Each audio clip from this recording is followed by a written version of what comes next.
गसाइगाव महकुमानि श्रीरामपुराव पुलिसा सेबनानै अरुणाचलनि जौजों लोगोसे सानै सुबुंखौ हमनो हायो। हमजानाय सानै सुबुंखौ ट्राकनि ड्राइभार मनज कुमार आरो हेन्डीमेन अर्जुन कुमार होनना मिथिहोनायजों लोगोसे सानैखौबो हारियानानि पानीपतनि थागिबि होनना मिथिहोदों। सिमुलटापु पुलिसा थांनाय हरनि समाव NL01N8730 नम्बरनि गंसे ट्राकखौ सेबनानै 1080 कार्टुन अरुणाचलनि जौखौ हमनो हायो।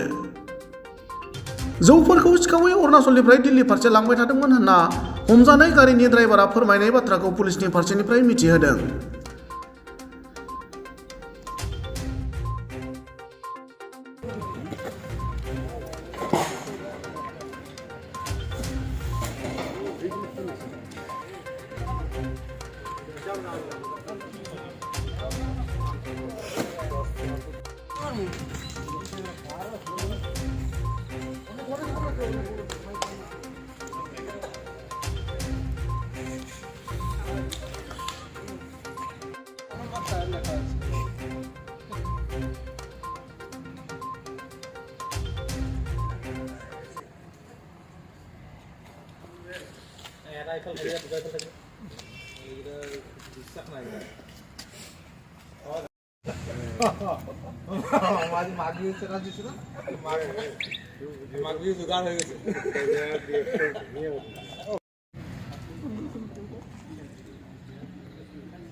এইখিনি সাইড কৰা হা এই ইয়াৰে কেটামান পেকেট ইয়াত নমাই দিয়া গোটেইডাল কিমান নহল না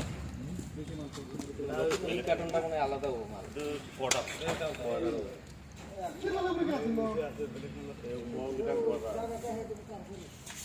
আৰু তেন হ'ব লাগে তেন হ'ব যে কি হৈ যায় ডিএটো নাহে ডিএটো নাহে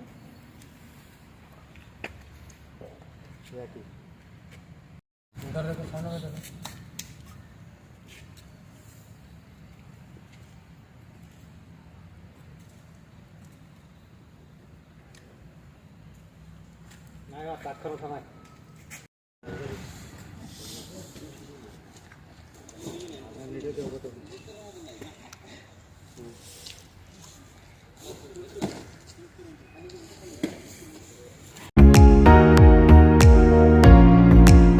खुलुमबाय क'क्राझार एबा बिनि खाथि खाला ओनसोलनि बेरामिफोरनि खाबुनि थाखाय गुवाहाटी एप'ल' हस्पिटालनि रोंगौथि गोनां इउर'लजिस्ट एबा किडनिनिबो रोंगौसा डाक्टर अम्लानज्योति शर्मा बिथाङा क'क्राझारनि जेडि र'डआव थानाय एप'ल' डायग्नोस्टिक सेन्टाराव बेरामि नायो।